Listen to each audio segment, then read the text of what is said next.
रायजोफ्रा सोलायनाय नागिरदों आरो जौगानायखौ बयबो लुबैदों। सोलायनायथ' आगोलनो नागिरदोंमोन खिन्थु बिथांमोना गुबुन मोनसे सोलायनायनि लामाखौ नुयैनि जाहोनाव सोलायनो नागिरबाबो सोलायनो हायैनि जाहोनाव बिथांमोना जेबो खालामनो हायाखैमोन।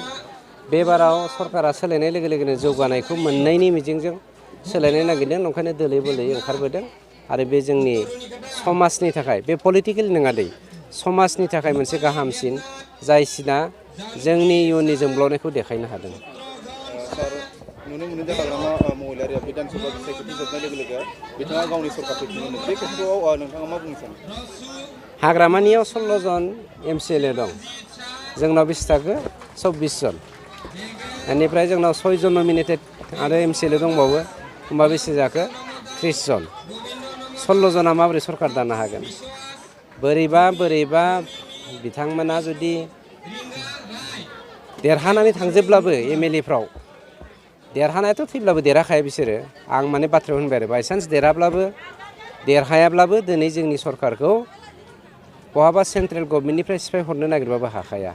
मानोना जोंनि जाय इउनिटि GSP, BJP आरो UPPL बेनि इउनिटिया बिराद गोगोम, बिराद मैखोम आरो प्रमद बर' बिथांनि दैदेननायाव जा सरकार दाबाय बे सरकारा 5 बोसोरनि थाखाय थागोन आरो फैगौ 5 बोसोरनि थाखायबो जों मोनसे परिकल्पना खालामखाबावबाय।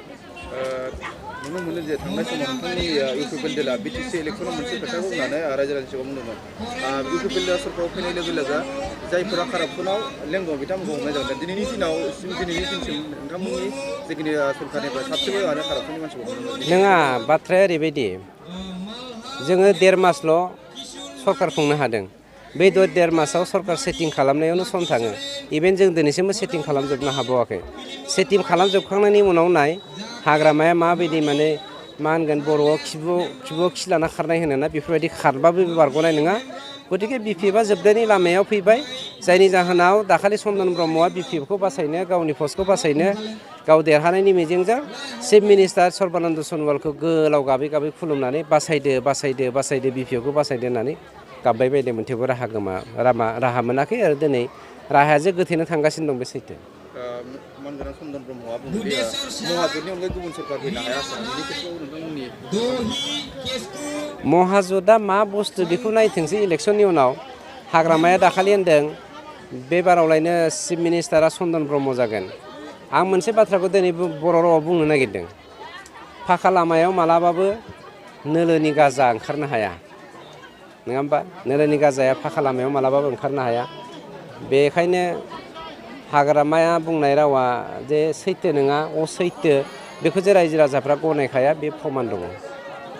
दिनै साबेसेसो सोद्रोमाफोरा हाबफैदोंमोन? बेवहाय 150 जननि बारा, आं एक्जेक्टलि कनफार्म जानो हायाखै। 150 जननि बारा, बे सैथो।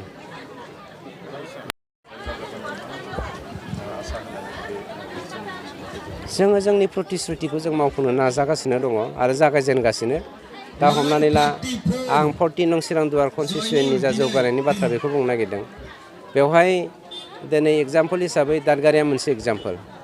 17 बोसोराव BPFआ मोनबाल' दैनि बरिं गायनानै 32टा गामिनि दैनि गांनाय उखैनायखौ बिथांमोना फोलोमनो नागिरदोंमोन। खिन्थु जोङो सरकार खुंनायनि 17 दिननि उनावनो 24टा गामिनि दै जगानखौ जोङो होनो थाखाय खामानिखौ मावगासिनो दङ। आं एक्जेक्टलि दाबो कन्ट्रेक्टरजों रायज्लायनो मोनाखै। आंनि नोजोराव 14टासो हयथ' दैनि बरिंखौ गायखांबाय खोमा, बाखि 10टा गायनो दंबावो।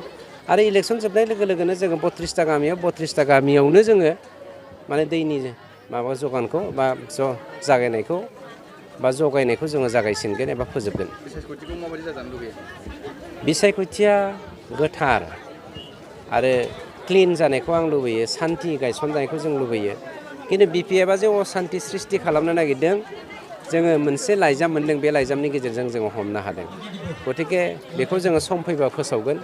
BPFआ मा बुंनो नागिरदों बे लाइजामनि गेजेरजों, सोरखौ धमकि होदों, सोरबा नेपालिखौ, सोरबा राजबंसिखौ, सोरबा सावथालखौ, सोरबा मुसलमानखौ बिथांमोना धमकि होनानै बै 15 बोसोर जे बिथांमोना इलेक्सनाव देरहाबोदोंमोन, देग्लायबो देरहानो नागिरदों। खुनु रावबो नेपालि, राजबंसि, बाङालि, मुसलमान, आदिबासि रावबो दिनै बिथांमोनखौ सापर्ट होआ। बे सापर्ट होयैनि सिनानो जादों दिनैनि ज' ज' जोंनि इउ पि पि एल दलावहाय जइन जाफैनाय।